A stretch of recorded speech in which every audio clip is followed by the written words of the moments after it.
Then, well, I love to check in. I know that it takes a couple minutes. I know that the check-ins are also relevant to what we're talking about. So if you guys want to just do a little check-in or just kind of, we can just dig right in. I'm happy to do that. So. And we're talking about movement? Yeah. So last week, I know I'm still trying to get up to speed because I think we're like technically a week behind. So we'll talk about temperament and right, because we didn't do our chat last week. Right. Everybody went trick or treating. Okay. Yeah. Instead. Gotcha. And then so we have kind of a meaty today. This is a really big topic. Well, two of them, right? Because temperament, huge, and then movement, which was a really robust section. So there's a lot to cover. Yeah. So you guys have a place you want to start, or do you want me to kick it off? What do you think? I just loved the fact that I was going through temperaments and stuff, and I was thinking, oh my gosh, it's so real. And it's like, I feel like I used to always think, why is he having a hard time? Or why is he so energized? Or why is that? And like, always trying to get to what I think is not okay, you know? And it's so wrong for us to do that. It's like, I feel like it was so unfair for the children that I did that for them in the big way. Mm-hmm. Without before, it's like it's now ever since I've been in those weeks, and I've been thinking now I know exactly like, oh look, this is who he is. I just have to kind of figure out which way I'm going to go about to help him out instead of expecting him to change his way for me, you know. And I feel like such a failure in the past that I expected them to be all, you know. But I don't know, it doesn't sound right for me to say that, but it's just the truth, you know, because you're like, he's fine. He's such an easy goer. And why is he so, like, you know, like in our heads, not in front of him, of course, you know, or in the staff lounge when we all went. And like, how come? But now it does make sense. It really does make sense why, if each child is different and we can't do anything about it, you know? So it's like a big eye opener for me.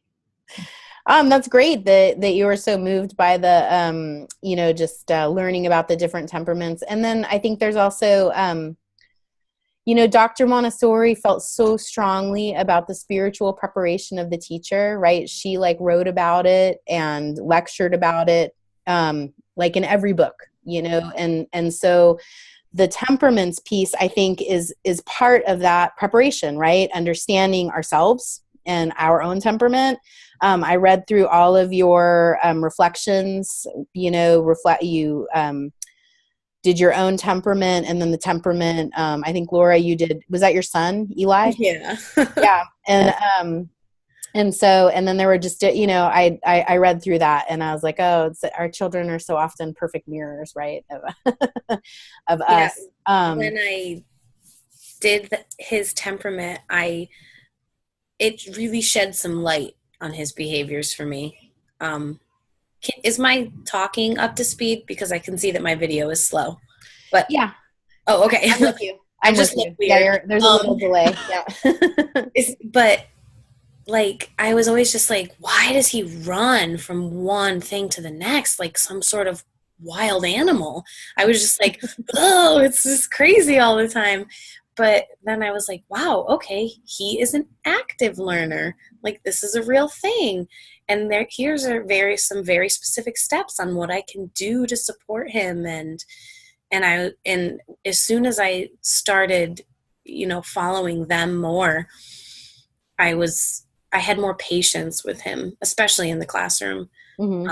And I was more able to see like, oh, this child is more of like I don't know if passive learner was one of them. I don't know, but just like that quiet, reserved, you know, doesn't make waves, isn't always super motivated to do something, but is willing to sit and watch you show them how to do something. Well, he's the opposite. Like, right. He just grabs it from me.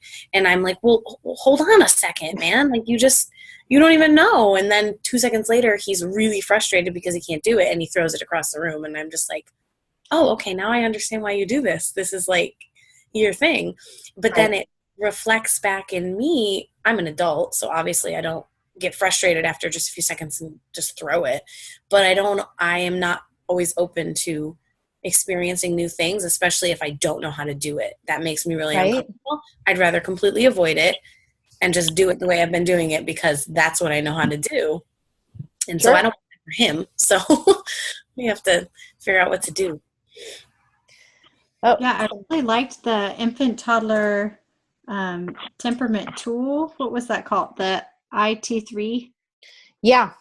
I thought that was so cool. And it really does help to account for differences in children. And I felt like there was a nice emphasis on accepting those differences. And like Laura said, it can help you be more patient with children that might have a different temperament of your own. And you can appreciate how there is a place for them in our community for every child's temperament.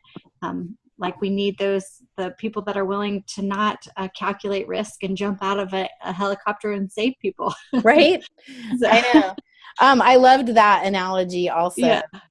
I'm not sure. We're hi, are we being joined by someone on the phone? Just Is called it in. Chris? It's me. It's Chris. Oh, it's Oh, Chris. hi. Yeah. Great. Hey, Chris. Welcome. Hello.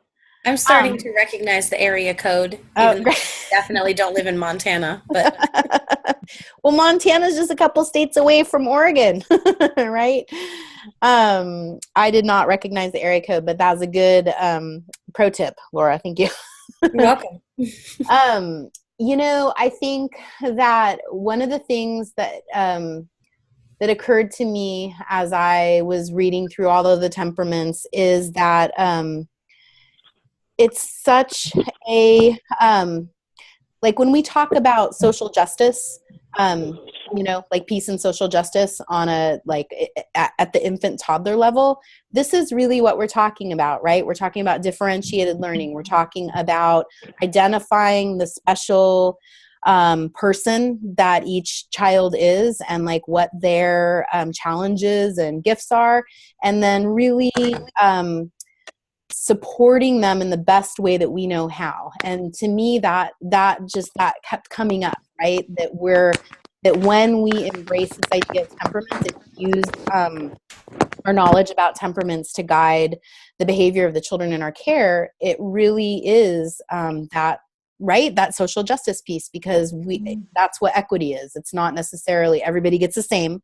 It's everybody gets what they need to function at their maximum full human potential. And so it got me really excited personally, as you can tell, that learning about temperaments and then integrating our own knowledge about them, in our teaching style, that is really giving everybody what they need when they need it. So.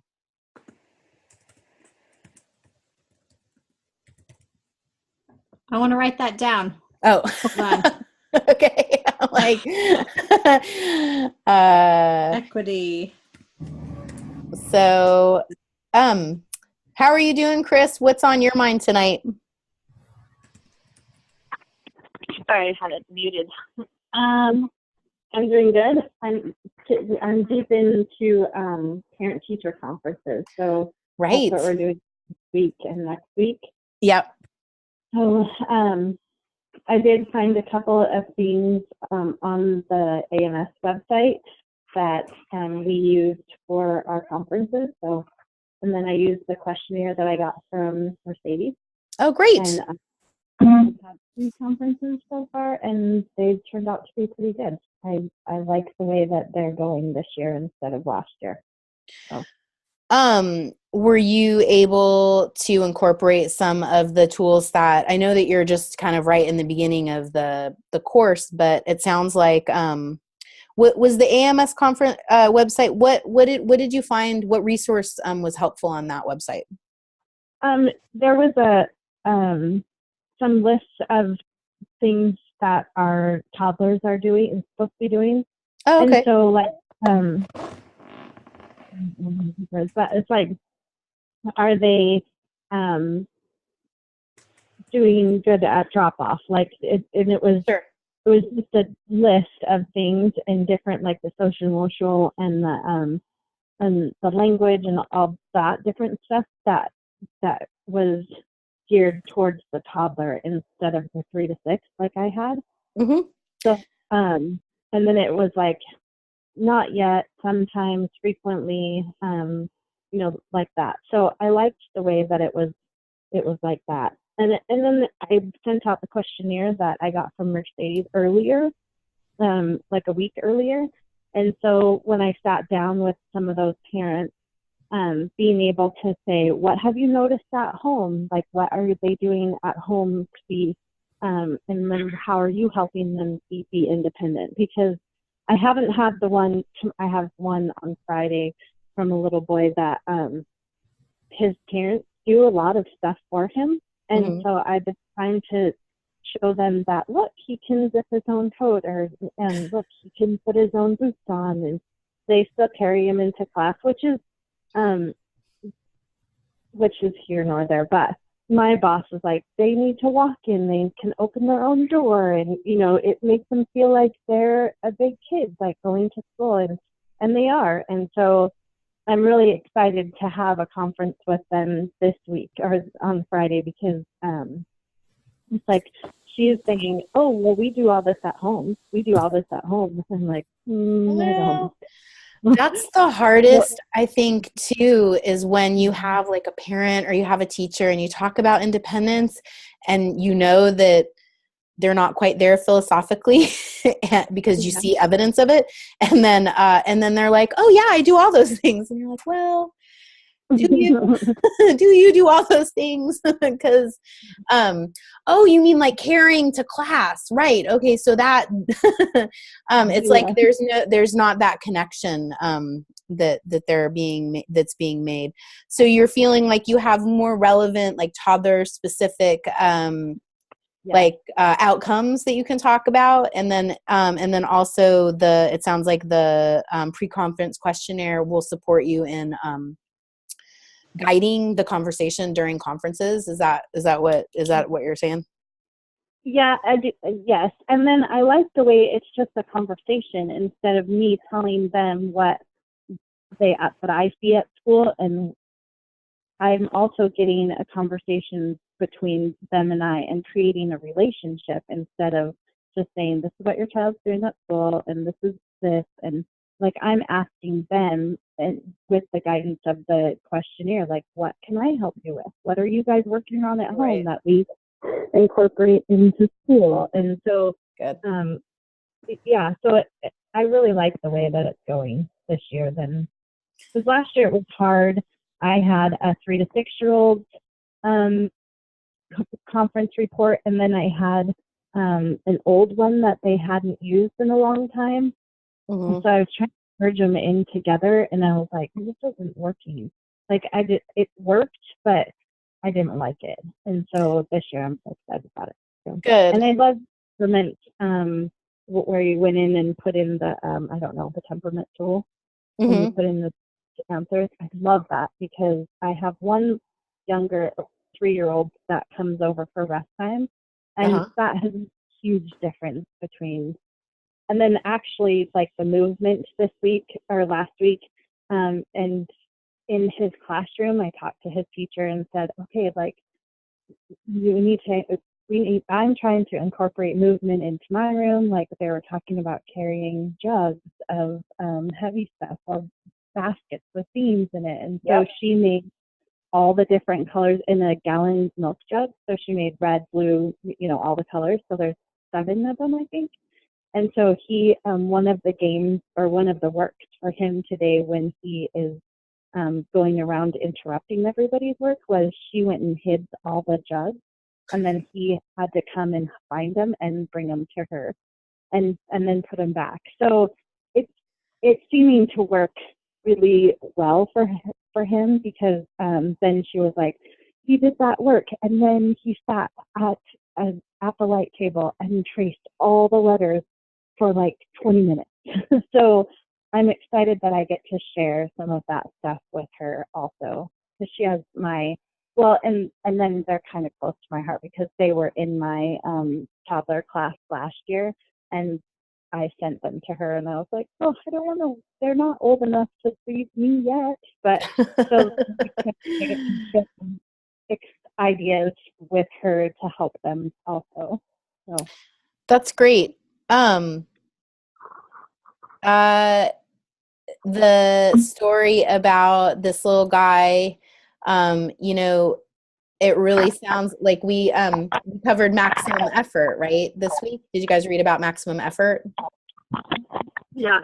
So that's kind of where that like the heavy, like using your muscles, like I totally I've seen this activity in a toddler classroom where there's a pulley, and on the end of the one side is a heavy bag of sand. Have you guys ever seen something like that? Or like the backpack, and then you load them up with like heavy things outside, or we filled gallon like 2-liter bottles, like as you said, with different colored water, or like grain, like millet or rice or something like that. And then you're like, here, take this from one end of the classroom to another. And then after that experience, you get that deep concentration.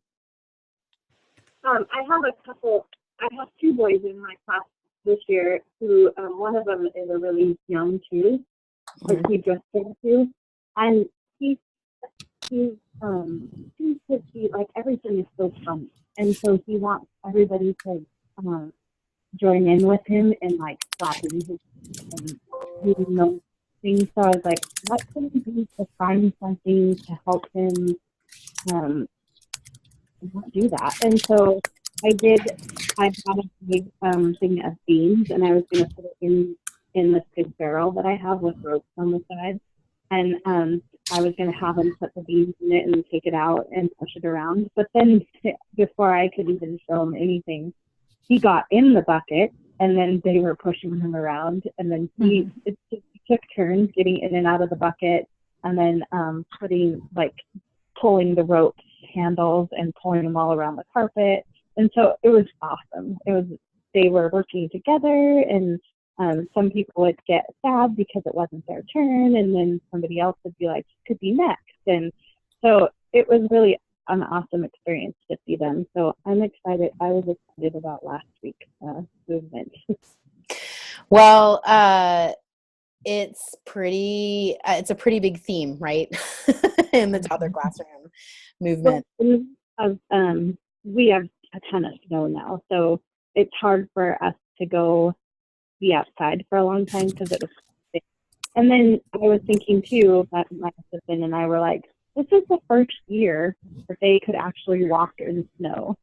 So they have all this stuff on, and then we're outside playing, and they're like, I want to go inside. So I need some large muscle movement, so that, because they do it. So I need some way that they can do it in the classroom.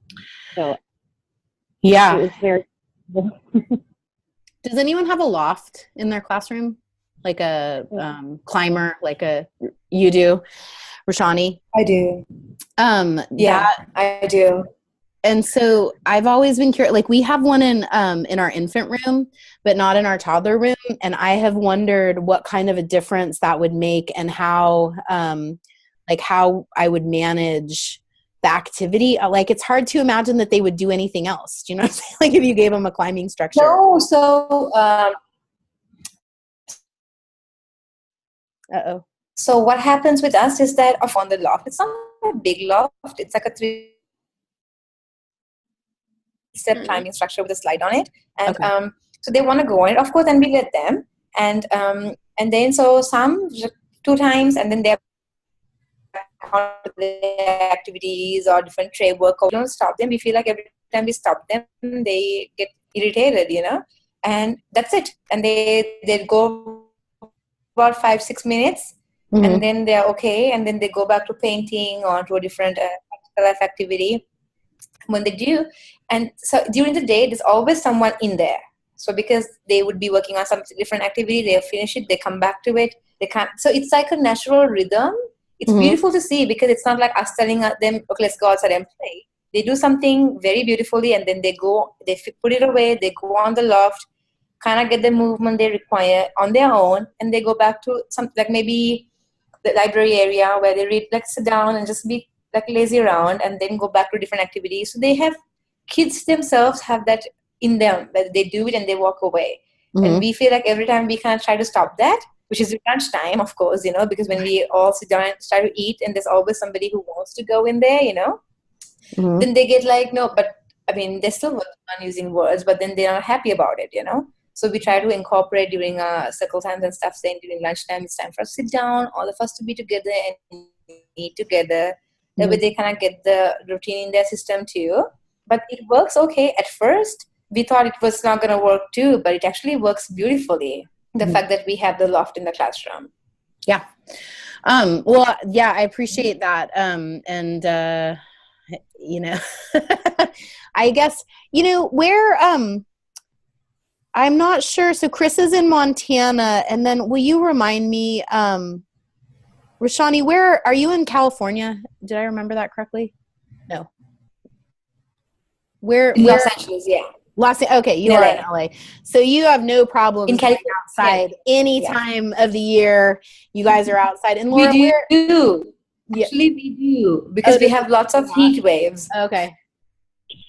It gets, like last week, it was about 108. So there was no way we could go outside. That's unheard of for LA. Oh my gosh. Okay.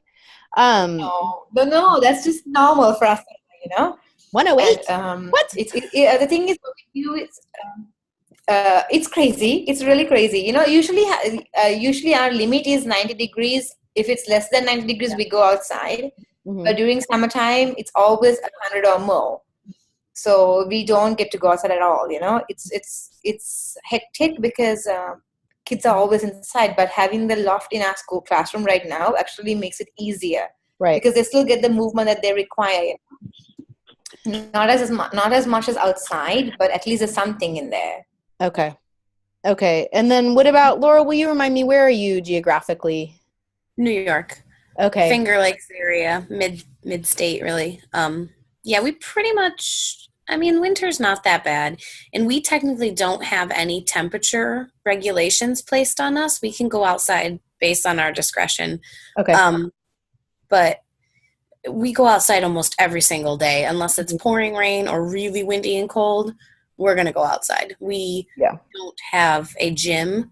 We don't have a climbing structure in the classroom. My classroom is far too small. I only have 10 kids, and that's the maximum. So we're a very small school. I do have stairs. It's 4 stairs and then a ramp. And it has like a platform area at the top.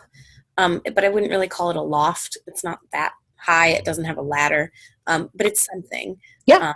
And if I need some other large motor activities, we turn on music for dancing. I can bring in a few foam, like we have a big foam tunnel and some foam like rolly logs. And for most of the time, we can go outside. And we tell our parents, exactly what kind of clothing to send for every season, like rain pants and rain boots and raincoats when it's rainy, because we still want to go outside. Yeah. But we have had winters. Was it last winter or the winter before? I can't remember. We had like a week where we couldn't go outside because we couldn't get out onto our playground. Like the snow drifted so bad in front of our door. It was like 5 feet high and there was no way. And I was like, I'm not shoveling that. We'll just do something. You could lose a child in that. Yeah. Oh my gosh. Right. It was so tall. We couldn't open our door. And we were like, okay, is this a fire hazard? We can open the door just enough to get everybody out if we needed to, but we couldn't open it enough to like go outside and play. But yeah, it's pretty. That sounds interesting, actually. It's pretty. We want snow here. Well, I'll pass some your way in March when I'm sick and tired of it. That's when we all go to Hawaii. I'll give you some sunshine from here. Lots of sunshine here. I'll send you some sunshine from here, Yeah, I'm not much of a sunshine loving kind of person. Fall is my favorite season. So right now I'm like loving it. It's perfect. Yeah. But that's nice. Well, it's so beautiful, and there's so many great fall songs to sing, right? So that's Leslie, remind me, where are you geographically? Yeah, I'm in a suburb of Washington, D.C. Okay. Oh, wow. You're out in D.C. Yeah. So the weather is not a problem, but we have a playground that's sort of detached from the school, and we really only have access to it once in the morning and once in the afternoon. And we do have a balcony that has a railing that is just the right size for small heads. So we really need to make that more safe. We've talked about like putting plexiglass up, but we have a couple of children that when they're out there, they like to test and see if their head fits in the railing. And it does. It does. And there's trucks and things to see. There's a lot of activity to see out there, which is really nice. It's a great area, but we're working on making that a little bit more child safe. Yeah. Well, we're really lucky at my school. We have a huge outdoor environment. And Laura, we're like you. In Oregon, it rains. And so rain or shine, we go out, we, just gear up and hope for the best. So unless it's really, really cold or hot, we actually, for the first time ever, air quality kept us inside over the summer. So the poor air quality. But that's great. I mean, when you can get out, then that's obviously I think there's the movement piece, right? But then there's also the nature piece. And that's hard to duplicate. And I know that that's not exactly what the topic was this week. But I don't know that we can really, like big body movement was part of the, what Deb Greenwald talked about in terms of like, using your muscles and that big body kind of play. So I think we're limited, have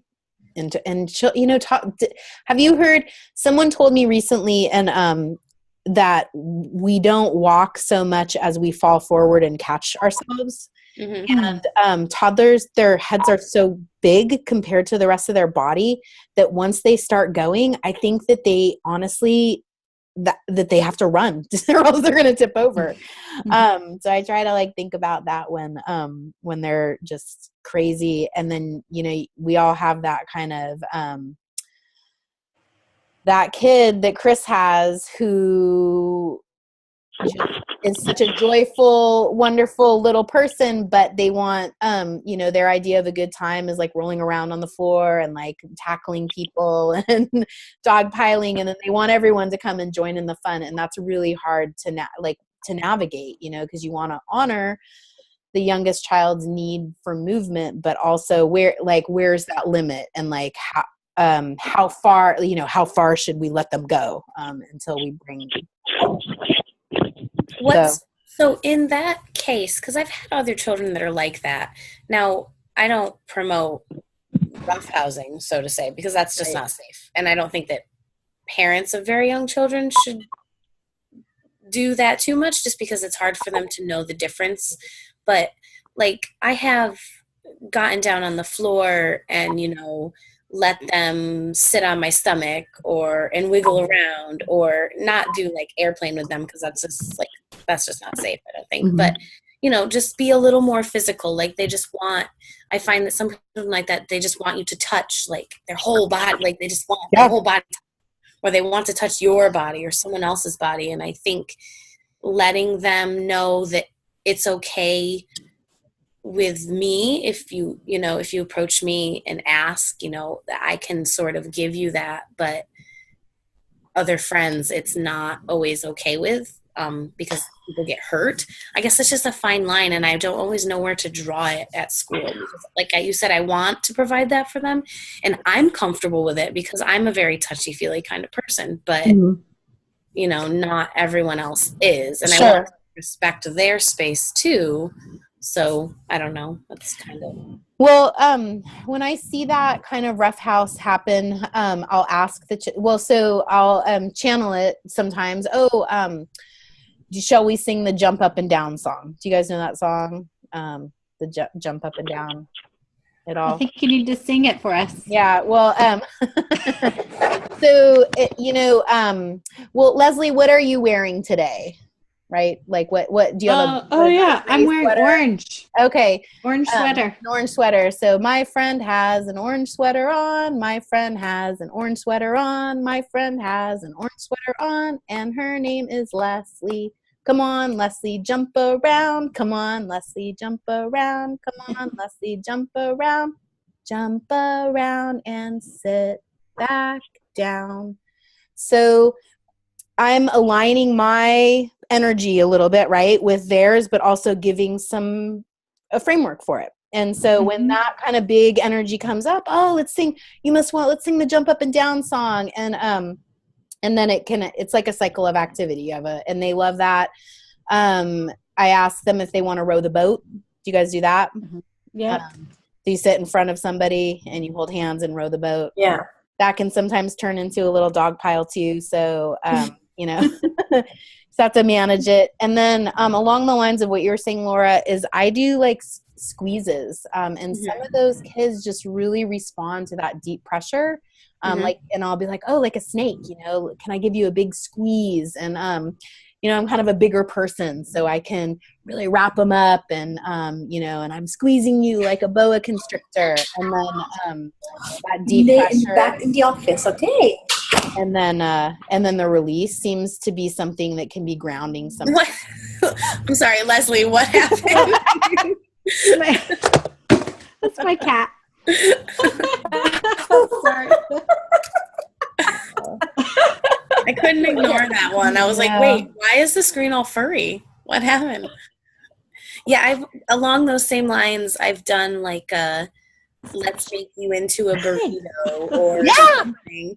And like I'm like smearing toppings down their back or like on them and then roll them up and they're like their blanket and they think that's like the best. Like sure. I had some kids that at rest time, like that's how I got them to like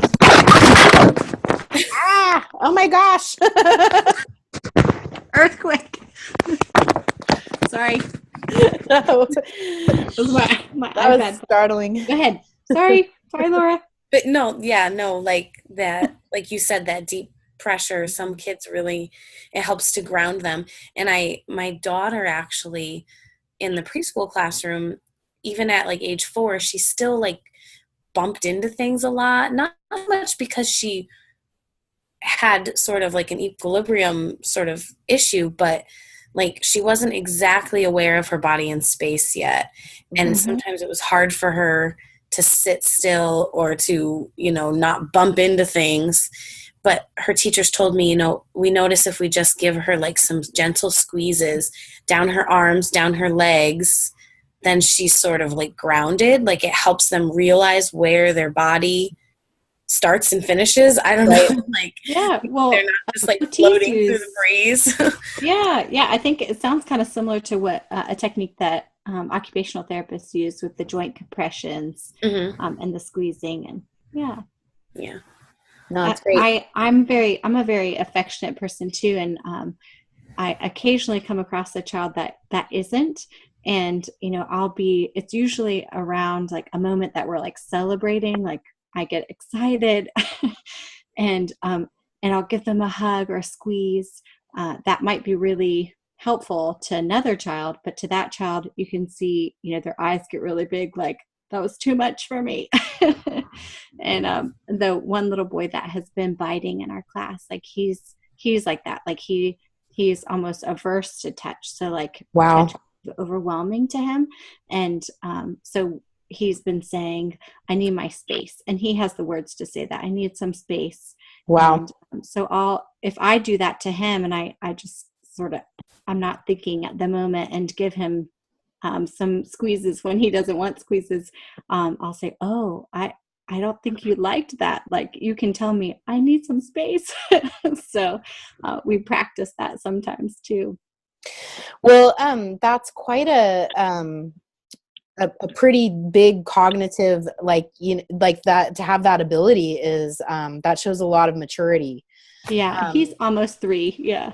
So is his biting about like, it's about proximity to, if someone gets too close and he's like, oh, I'm going to bite you.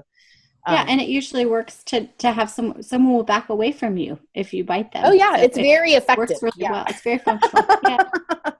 It is. It's very effective.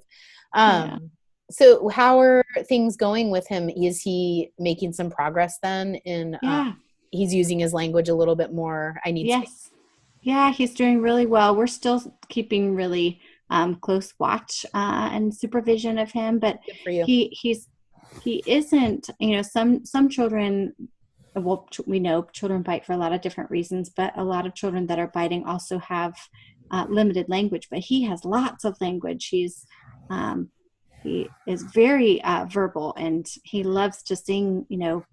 All the lyrics to all the Sound of Music songs. Like he's very social and animated and able to use his words, but he has this sort of visceral reaction to being touched sometimes. That's just so alarming to him. I don't think he can even think, like it happens so fast. Right. So he's working on that, and he also has a shark tooth necklace that's like rubber. Have you seen those? It's like a chew. Oh, okay. But it looks like a shark's tooth. That's cool. The most sort of it doesn't look like a therapeutic material at all. Like it looks like a cool shark tooth necklace, and it's just rubber, and he will chew that too. And we sort of knight him every day. He's Sir, I can't say his name, but anyways, of Green Valley Montessori. Every day he gets knighted with his like special shark tooth necklace. But he's doing really well. No biting incidents since we talked last. So. Well, that must be a huge relief, because I know how stressful it is to have a child who's biting. Yeah. So, and it's stressful for everybody, like for your teachers, for the parents, for the children. So that's great. I'm glad that you guys are working through that. Yeah. Thanks. Yeah. Okay. Looking at the time, we're at 6:07. I want to make sure that any like burning issues that you're having that you need to talk through are going to get addressed. So that's that. Like with the course or with work or or more with the course?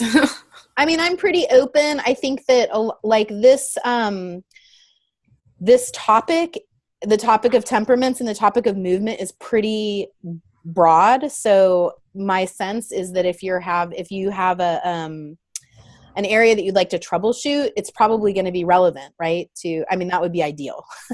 but I'm here for you guys. I'm still kind of, finding my way in terms of like this is your guys' chat, and I want to ensure that that your needs are being met, and I know that you're in the fray, right? Everyone's in the classroom. Is that correct? You guys are all in the classroom right now. So I want to make sure that you're, you have me for a whole hour, and each other also. So I just want to make sure that, that everybody's getting their needs met. So, yeah. I have a question. Outside, of course, we have outside structures, we have our things. But apart from there, I feel like it's the same thing every day. Do you do something else in there? Do you do like PE, or do you just like a random question, or do you come up with like different logs? I don't know. Do you guys do anything that's cool that I can do in school with my kids instead of just having them taking outside and say, go play? You know what I mean? Mm-hmm.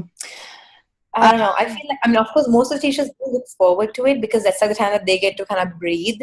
But I feel like it's just, I want something more than that though. I don't know.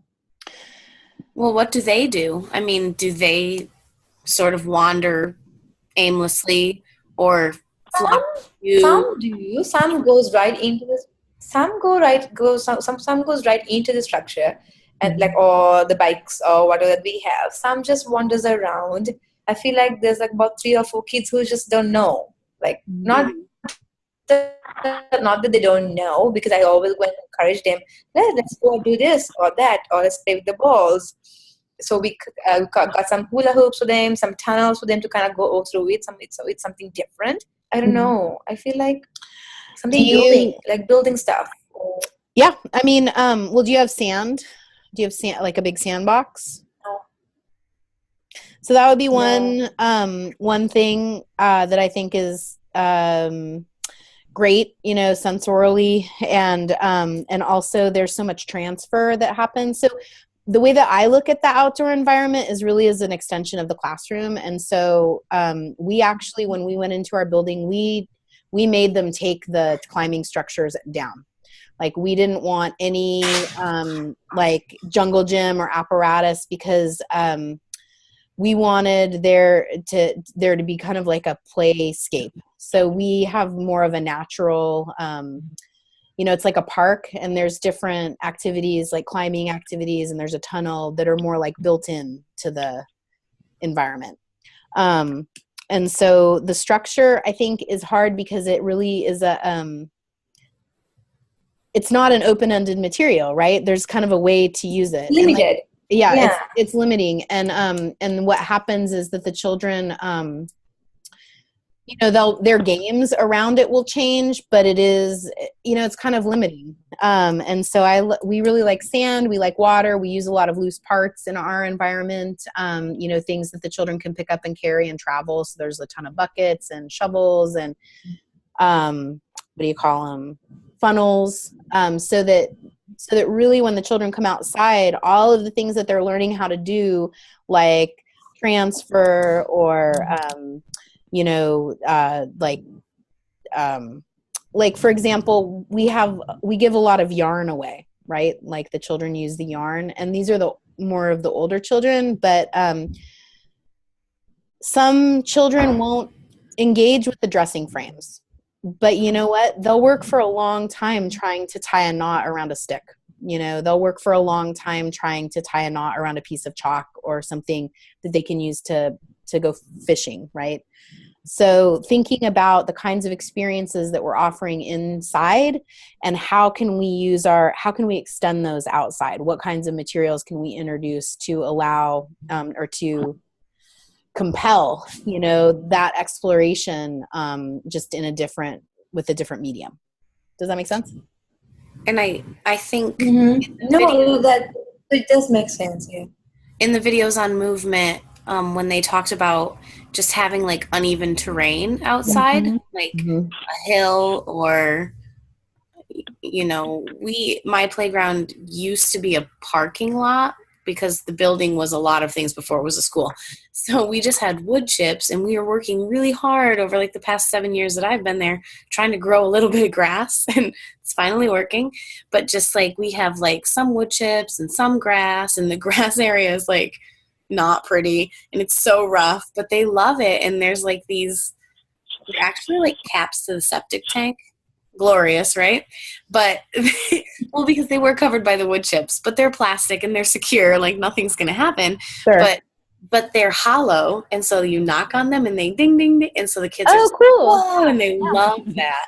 Totally. And they do lots of different things. Just I don't know. I find that when I let them just sort of go and I don't worry about it too much, that they really do sort of find their own things to do.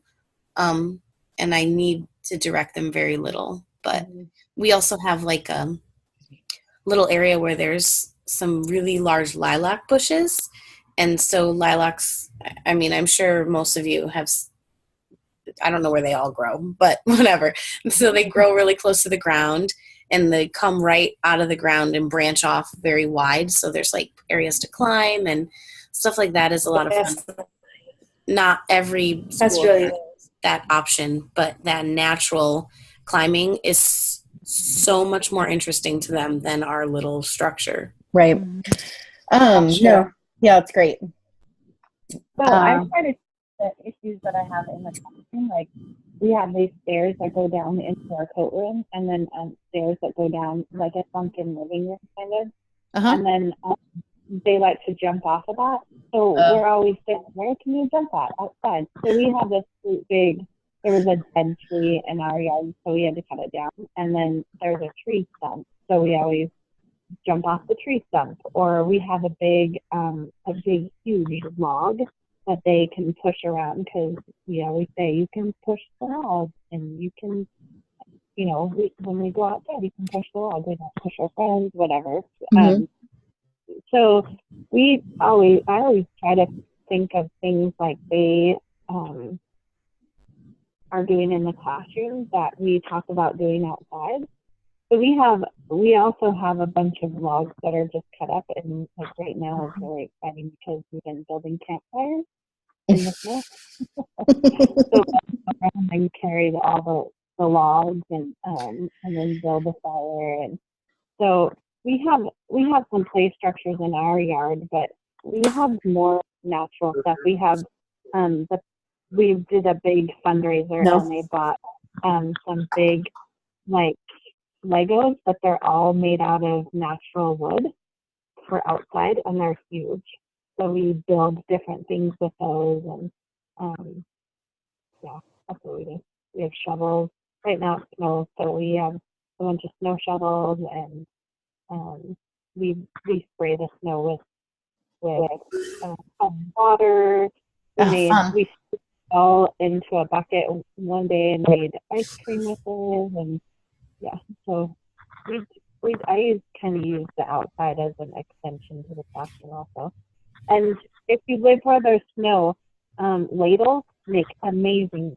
If you pull them through the snow, it makes amazing snowballs that you can throw at the fence. Sorry, you broke up there. What is if you drag the ladle through the snow, what happens? It makes awesome snowballs. Oh, snowballs. Yeah. You drag them, yeah. Of course. You put them at the snow or the Oh tree, my gosh. but not on each. How fun. Well, so I think it's going to be really hard to stop them from jumping off the stairs. It is really hard. There is the end of my classroom has two steps. One side is the coat room, and the other side I've made into like this little living room. But a lot of the kids just run through the room and then jump off the steps, and it's really hard to keep them from doing that. Well, and I honestly don't have any great, I mean, maybe other people do, but that it seems like it's going to be really hard to curb that, the jumping from the stairs, because like when you were talking about the little steps that you have in the ramp, I was remembering when I had infants and toddlers together, and I had this beautiful ramp with the stairs, and the infants loved it, but the toddlers, it's challenging, jumping from the top stair, climbing on the, they had mastered climbing up those stairs, and then we're finding new ways to challenge themselves. And it was like, oh my gosh, have you ever seen the movie Office Space? Like where they take the fax machine out into the into the field and just like beat it with the bat. Like that's what we talked about doing with this ramp and stairs. We're like, I've said that. Light it on fire because it was so. And you can't blame them because like that's challenging. I know how to walk up and down 2 stairs, but it's really challenging jumping from the top one. So I think just having like grace and courtesies like they do in the primary classroom, but like even if you're just gathered at some neutral time talking about, Chris, can you show me how it's a safe way to climb up and down the stairs? And then so like watching, or let me show you a safe way to climb up and down the stairs. And just kind of keep going back to that, and it just depends on how far you want to take it. Like, and I would say that if you really want to stop the behavior, you're going to have to stop them right? You have to interrupt it every time. Yeah, it's been a challenge, but I can imagine. There's a heater vent that's in the middle of one of the stairs, and so a lot of the kids, you'll look and there'll be kids curled up against the heater vent when it's on. Like little cats curled up by the window. How old is your classroom? They're all huddled. Although I used to do that as a kid too. Curled up on the heater vent on the stair, and this little boy was jumping over the top of her. It was like, oh. And I bet that was a real challenge, like the Evel Knievel work. And I remember having a lot of fun. I know. I always feel so torn because they look like they are having so much fun, right? Sometimes it, like when they go into the coat room, if people aren't there, there's one little boy that always jumps, and if nobody's there and it's not causing a problem, then it's like, whatever. He's not going to hurt himself. Nobody saw him when that happened. So I just kind of have to pick and choose the times that Yeah. I have to. Well, and I think that that's, we talked about that. I was at the IMC conference this weekend in Florida. And that's one of the things that one of the other IGs talked about is sometimes when you're having that day, you know, with that child, you kind of can be like, one of the strategies that we might use is just like to be a little more selective about what we see. And I know that that's counter to what Montessori instructs us to do in terms of interrupting the behavior and that we have to interrupt it every time. But we also have to consider the relationship, right? And if you feel like you're going to like that something about the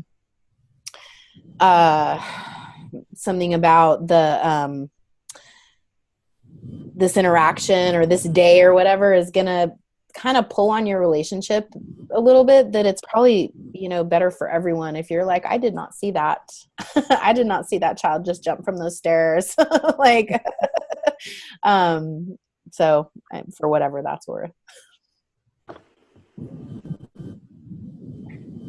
Yeah, and it sounds like there's some condition where it's safe for them to do that. Would it be easier to kind of clarify, like you can jump on the steps as long as nobody's there, like you have to ask them to move or wait until no one is sitting? Like what, I guess maybe examine what is the danger, you know, That's when what is there danger?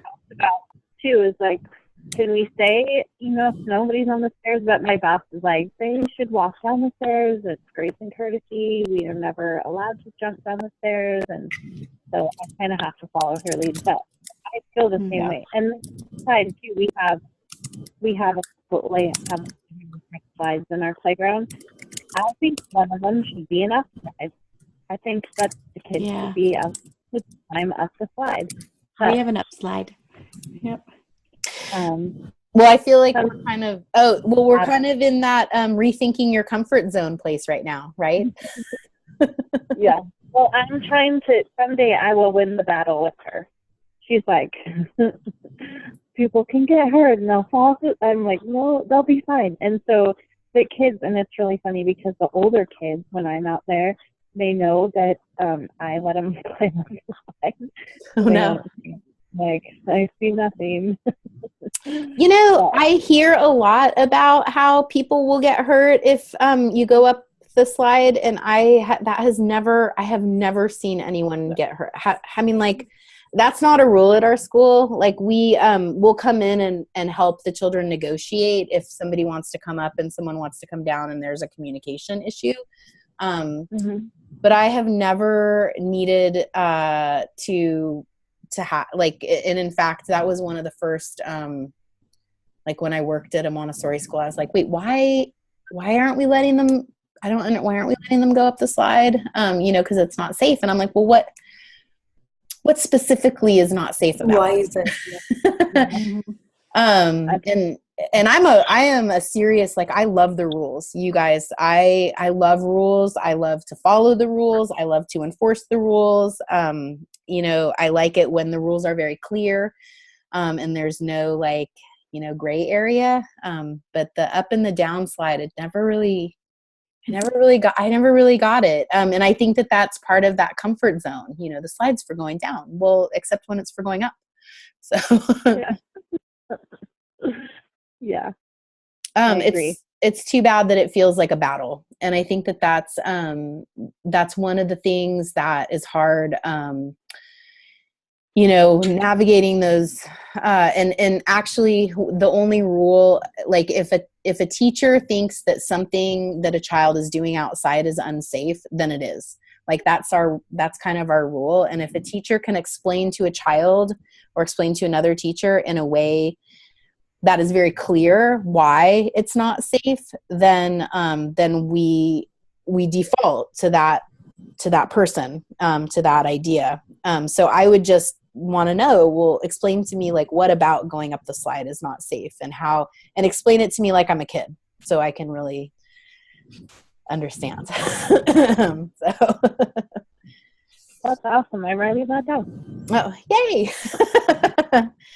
helping. Well, because I love that, the prompt, I loved the prompt, on the discussion board about rethinking your comfort zone. And I saw a couple of you guys engaged with that. I know that you don't have to engage with every prompt, but that one, for me, it just really resonated with me in terms of, like a lot of the times, I'm the obstacle, right? Like I'm the obstacle to development, and I can't let go of the way that I thought a material should be used, or sometimes I'll admit, sometimes what really gets me is like when the children are like playing and they're like joyful, like I like a quiet classroom, right? And then like when 2 children or 3 children they're not even doing anything disruptive or damaging, but they're just like laughing and giggling and having a good time. And I'm like, will you stop? Let's get to work. And that's just, I feel like I'm a crazy person for thinking that. Like, I feel like that's what pushes me in my comfort zone. And it's so ridiculous because like, what's school for? Like to have a good time. Because I am the opposite. People are like, you're letting them do stuff. I'm like, yeah, what is it hurting them? They're not hurting anything. They're not hurting themselves. They'll be fine. Right? I love is it safe? Yeah. Go ahead. I had on our sensorial table today, or last week, I had a crunching station. So I had Cheerios in there and chips and noodles, and they got to pound them with the hammers. And then somebody was eating the chips, and my assistant, she's a germ. I love her. She's my best friend. But she's like, you're letting them eat those? I'm like, they're chips. It's no worse than them picking something off the floor and eating it. I'm like, they'll be fine. They're strengthening their immune system. Right. So, well, if we give them food as a material, they will eat it. So they tried to eat the raw noodle or the uncooked noodles, and they were like, some of them were like, this is yucky. I'm like, put it out in the garbage. Yeah, don't eat that. The whole week on movement really pushed and challenged my comfort zone, because I'm kind of like you. Like I like a quiet classroom, and when I think of Montessori, I think of kids working quietly, and everything's calm and peaceful, and the group of children that I have right now have really shown me that's not always the case, and they're not a calm and quiet group at all. And I've spent like a year and a half fighting it. And then I finally, just this past week, well, not just this past week, but pretty much since I started my course, have started letting it go. And I'm like, you know what? What's a little bit of chaos? Like, they're fine, and they get over it, and we ride out the wave, and then they all get back to work again. And I want them to be happy and free to express themselves. And if I'm constantly telling them, you guys need to be quiet, right? Inside voices, or that you can do that when we go outside, or, little things like them holding onto the railing and lifting their feet up and hanging. And then I listened to the video that talked about how they need to hang. Right. And I was like, oh, yeah, why did I always tell them no? There was no reason for me to tell them no. I just didn't want them getting too riled up, because then I knew the classroom would get a little out of control. But I'm so tired of fighting it. And I feel like once you let that go, everybody is happier. For sure. And it's like way less work for me too. I mean, I don't really want to work any harder than I have to, if I'm being honest with you. Like, this job is hard enough. And right. It's been a really great week, just having sort of let a lot of my Montessori ideas that I thought I had that were super important, letting them go and letting the children sort of show me what they need to do. And I just have an active group, and we need to be active. Yes, that's so great. Good for you. That was a great reminder also, because I had some colored bears that were for sorting in a tray, and then I had the lock box next to it on the shelf so the kids today were putting all the bears in the lockbox, and I was like, I went to go over and say, wait a minute, that's for sorting. And I went, oh wait, just in case, don't touch it. They're putting the bears in the lockbox and then taking them out. So I thought it was a great reminder to me of like, well, just step back and watch. If they're not hurting anything, or if they're not hurting themselves, then let them explore with it. So, Absolutely. And I feel like sorry, I know it's time to go, but I feel like since in the infant toddler curriculum, there are not like super specific Montessori materials. So like the pink tower or the red and blue rods, or, the unit beads, just all those primary materials, they really do have a very specific use, and using them in ways that's not appropriate can damage the material. But as far as since toddlers don't really have those types of things, like why shouldn't we let them mix and match? And, as long as they're fulfilling some sort of purpose and they're not damaging things or hurting others or hurting themselves or really disrupting the classroom, like we should just let them sort of, because they're also not at a place where they're ready to really specifically use this material for this specific thing, Mm-hmm. That, I don't, and I well, what go ahead. It makes it easier for us to watch them and say, oh, that's what they're interested in, so that's what I'm going to go with, instead of, no, we should do this, no, we should do this. And it's like, why am I fighting with him? Because exactly. he doesn't want to do it. Well, and also when, first of all, the materials like in primary and early childhood are, especially the sensorial, they're integrated. And so watching the children pick up materials and apply them to the other materials on the shelf, that's actually what we want, right? Because how is a child going to discover that the knob cylinders are the same as the color cylinders if they've been told that they can't mix and match the materials? Of course, you have to be able to, and then when I see, sometimes I'll come through and I'll be like, oh, who left that, like children will leave little things that they've done out. And that gives you not only an insight into what they're interested in, but insight into like their theories about the way that the world works. Right. So you're like, oh, that's so, like when they take an example that I can think of is when we were planting seeds. Right. And then seeing them try to reproduce that outside, or test like their theory of, they'll take a piece of grass and cut it, break it into little pieces and then stick it into the soil.